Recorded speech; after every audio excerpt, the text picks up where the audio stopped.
Greetings, I'm Felicity and I've reached the age of 37. Allow me to recount an intriguing experience and how I swiftly handled it, as I'm not one to be deceived.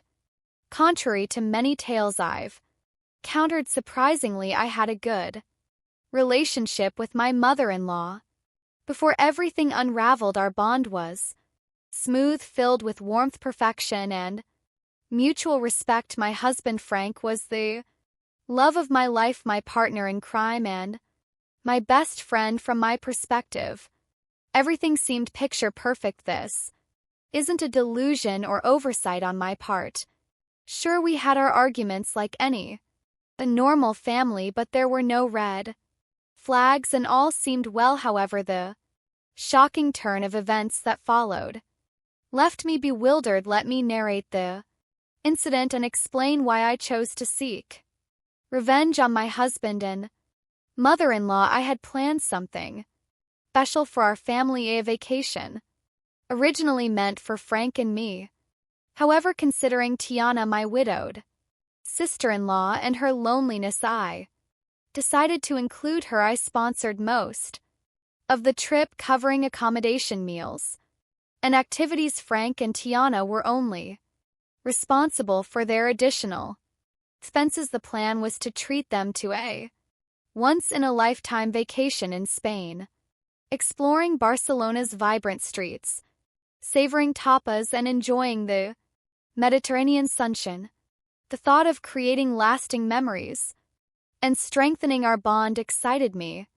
Little did I know that this grand adventure would lead to events that shook the foundation of trust and shattered the illusion of our perfect family. Backtracking to that fateful day, filled with hope and promise for our vanished dreams, I stood in the living room holding plane tickets with a smile on my face. Gathering Frank and Tiana, I revealed the surprise they exchanged.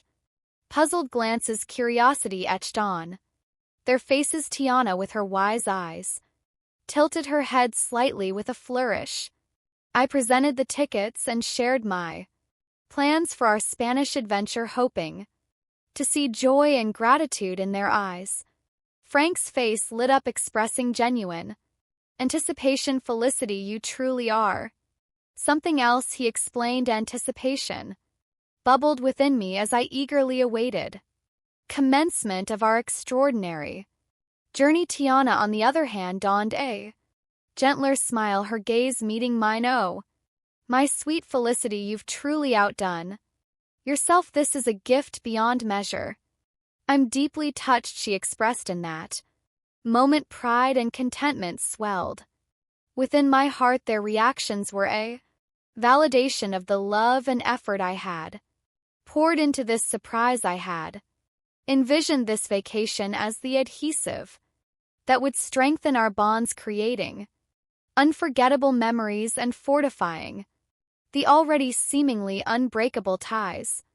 However, as you might suspect, this tale takes a treacherous turn. Beneath the facade of our seemingly idyllic relationship, a complex web of deceit and betrayal lay in wait, ready to ensnare us all. When the truth unraveled, it would challenge the limits of forgiveness and test the very essence of family bonds. As planned, we boarded the plane, embarking on our two-way adventure. The anticipation was palpable as we immersed ourselves in the vibrant streets and rich tapestry of Spanish culture. The first week unfolded seamlessly, with the flavors of Paula, exploration of historic landmarks, and dancing to the infectious rhythms of flamenco. Laughter and joy filled the air, and I reveled in the belief that our bond was unbreakable. However, little did I know that a storm was brewing on the horizon,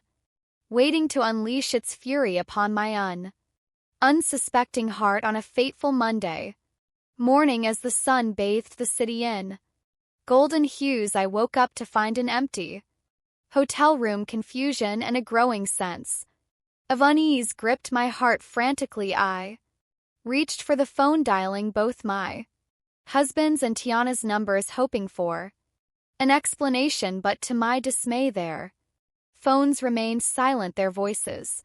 Absent fear began to claw at the edges of my mind as I searched the empty room for any sign of their presence. No notes, no bags, no traces of disturbances or struggle, just an unsettling silence that hung heavy in the air. It seemed I was left alone in a foreign land, and the minutes felt like an eternity as despair threatened to consume me. A glimmer of hope pierced through the darkness. My phone buzzed, signaling an incoming call. It was Tiana. Relief washed over me, mingled with confusion and a deep sense of hurt. How could she leave without a word? With trepidation I answered the call, my voice filled with a mix of concern and disbelief. Tiana, where are you? What happened? I questioned. Tiana's voice, tinged with a strange mix of resignation and frustration, reached my ears. However, it wasn't the same sweet voice I had always known. It sounded colder.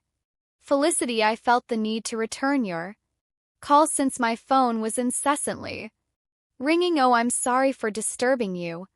I was just wondering where you two went. Your bags aren't here. And I was concerned that something bad had happened. With an indifference that shook me to the core, she uttered the next words. We left you, but why? What happened? I couldn't bear to spend another week in your company, so I had to leave. Did I do something wrong? Yes, I mean, how could you be so dense? Excuse me, you sprung up this trip on me, practically forcing me to go with you. I couldn't remain disingenuous any longer. Let me spell it out clearly for you, Felicity. I don't enjoy your company. Sure, we can spend a couple of hours together at a family event, but 2 weeks. I tried to be civil and grace you with my presence for as long as I could. Turns out I could only master 1 week with you before I lost my mind. I'm sorry, but I'm on the way to the airport with Frank right now. We can't be around you any longer. Shock reverberated through my core as the revelation struck me like a bolt of lightning, unraveling the threads of trust one had so naively woven. How could our seemingly unbreakable bond crumble beneath the weight of unspoken grievances? Questions flitted my mind as I grappled with this harsh reality. What had I done wrong? What exactly did I do to deserve such harshness? How did things escalate to this point? Was there no chance for reconciliation? Confusion and heartache intertwined within me, the pain of betrayal seeping deep into my soul. I didn't know you felt this way, Tiana. Honestly, and you had no reason to. I'd always allowed you to assume that things were fine and dandy between us. Why not bring that up? Why not sit me down so that we could hash out whatever problem there was between us? Because if I'm being honest, I still don't know what I've done to wrong you. That's the thing. I just can't put my finger on it, but you just irk me. What? That's the most childish thing I've ever heard. You can't tan me just because of some inexplicable irk. Grow up, Tiana. I thought I offended you or something, but I didn't do anything wrong, right? Not necessarily. But it doesn't matter. What matters is how I feel about you, and I feel that you're annoying and I just can't stand being around you. If that's the case, then why did you say yes to coming with us on this trip? 'Cause it was a free trip to Spain. No one is going to turn down that opportunity. But as the days went by, I grew more and more tired of your antics. What antics, Tana? What did I do that was so bad that you decided to leave me all alone in a foreign country? She failed to answer, and I grew more impatient with this impromptu disdain coming out of nowhere. I was shocked, hurt, confused, and angry, but most of all I was just sad. I had to inquire about my beloved husband and what he had to say in all of this. Let me speak to Frank casually and Easily Tiana passed the phone on to Frank, assuming someone likely Frank was eavesdropping on the entire conversation. He responded with the same indifference and coldness as his mother. Hello, really? Frank, you decided to leave me too. I didn't leave you because I don't like you. I left because my mom needed me to take her home, so you knew about all of this. How long have you known about your mother's apparent hatred towards me? For some time now. I was hoping this trip would bring her closer to you, but I was wrong. Okay, but what I'm failing to understand is why none of you approached me about this. We're all adults, meaning if there's an issue, we solve it. It's not like we haven't had arguments in the past. Asked, we sat down and solved those arguments. What's different about this time? Frank failed to answer, mirroring his mother's earlier silence. The only thing I can safely conclude about this entire stupid debacle is that your mother hates me for a silly reason which she knows isn't valid. Maybe she's jealous of me or something. Maybe I have something she can't have, and she knows she can't speak up about it without sounding foolish, so she's beating around the bush. Am I correct in assuming that? Their resounding silence affirmed my assumption. Well, I can say that I'm honestly shocked. I didn't know that you two felt this way about me. I hope you have a safe flight back home. I cut the call, pacing around the hotel room, still trying to understand the issue as I contemplated whether I deserve this treatment. I realized that 47 years on this planet had taught me that sometimes people hate for no apparent reason, driven by jealous or bitterness. It's not uncommon, but the last people I expected this behavior from were my own family. After sobbing for some time, I had an epiphany, taking me back to the moment when I decided to take control of my destiny and seek vengeance against those who wronged me without cause. It was a pivotal moment that would forever change the course of my life. Wiping away my tears, a newfound determination welled within me. I refused to waste any more precious emotions on their actions. It was time to show them they couldn't trample over my heart and get away with it. With trembling fingers, I dialed my childhood friend Arlo's number, knowing I could trust him with my darkest secrets. After pouring out my heart and explaining the painful betrayal, I cautiously asked if he could assist me in my quest for justice. Arlo, always the loyal and mischievous friend, listened intently, his voice filled with a mix of concern and excitement, reassuring me that he had my back. Felicity, my dear friend, you're a force to be reckoned with, and you know you can count on me for anything and everything. So what are you planning on doing? Well, Arlo, you know how your construction company always has excess sawdust. Yes, it can be quite a hassle to get rid of sometimes. I believe I found the perfect use for it. His curiosity piqued. I unraveled my plan like a carefully crafted script, detailing how we would execute the ultimate act of retaliation. Bags of sawdust would be delivered to Tiana's house, infiltrating every corner and crevice, leaving an indelible mark of chaos and betrayal. Arlo couldn't help but smile at the brilliance of my idea, a subtle yet impactful reminder to Tiana of the stress she had unleashed upon my life. Armed with Arlo's expertise and my new found determination, we set our plan into motion. Question arose: how would we get inside the house before they returned? You need to get the spare key hidden under the potted plant on the patio, then you'll be in. Wow, you thought of everything. Huh, I'm not one to be played with. I think I'm a reasonable woman, but if they want to go lower and act childish, then I'll go even lower at a girl. As the hours passed, anticipation swirled within me. Arlo assured me that the mission was complete, and soon I would witness the foul out of our carefully orchestrated chaos. Then, like a sweet melody in my ear, my phone chimed.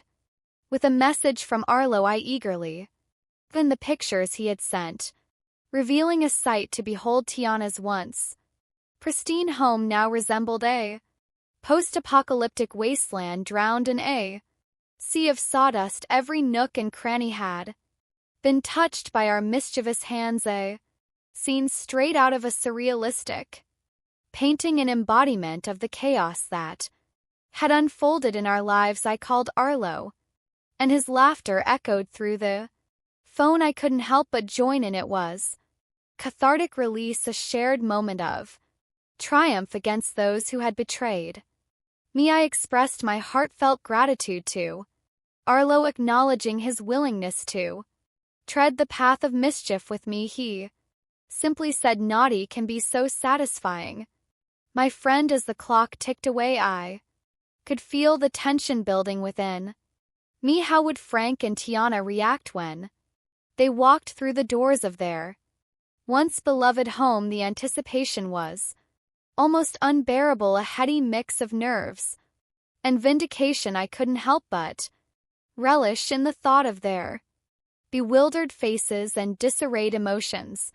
Hours later, my phone erupted with frantic energy. It was Frank, his voice laced with panic and disbelief as he described the chaotic scene that awaited them, the sawdust-covered house standing as a testament to their betrayal. My heart danced with wicked delight as I listened to his exasperated voice. At that moment, I knew that the message had been received loud and clear. Their actions had consequences, and the chaos they had sown had come back to haunt them. Felicity, it's just awful. Mom is in hysterics. I decided to reveal the part one played in this and said, "It serves both of you right. How could you leave me here alone without a valid reason, no less?"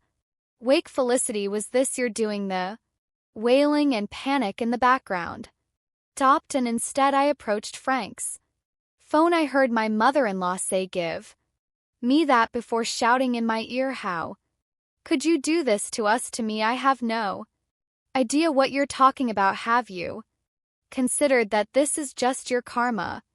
"Come on, Felicity, we all know it was you. Who else would have access to my home? It's very easy to break into someone's home nowadays, Tiana, especially if you don't have any security cameras installed, which, by the way, you should seriously consider doing to prevent things like this from happening again." "Honestly, Felicity, how can you do this to us? When are we supposed to sleep? This sawdust is making my lungs ache." "Oh, that's right, you probably forgot to get keys to my house. How well, that's a shame. I'm guessing you two are going to have to stay in yet another hotel, but for how long? Until I decide to come back from my vacation, I guess. I paid for 2 weeks after all, and who knows, I might feel greedy and decide to extend my stay." Frank then took the phone from Tiana and she began to bawl, once again mourning her ruined furniture.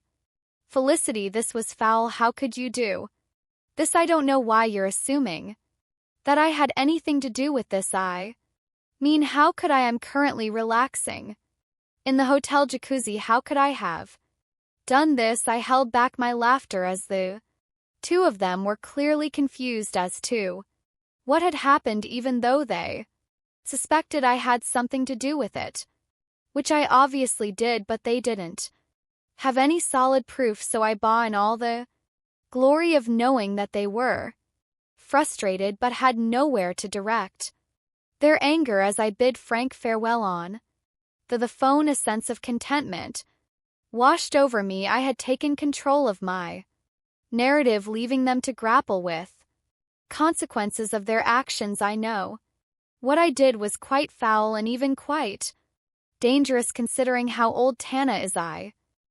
Spending even a night in that house could lead to serious health consequences, but I knew that they wouldn't dare to dream of staying there. It was too sabotaged to be habitable. They just had to rely on staying in a hotel for a little bit longer.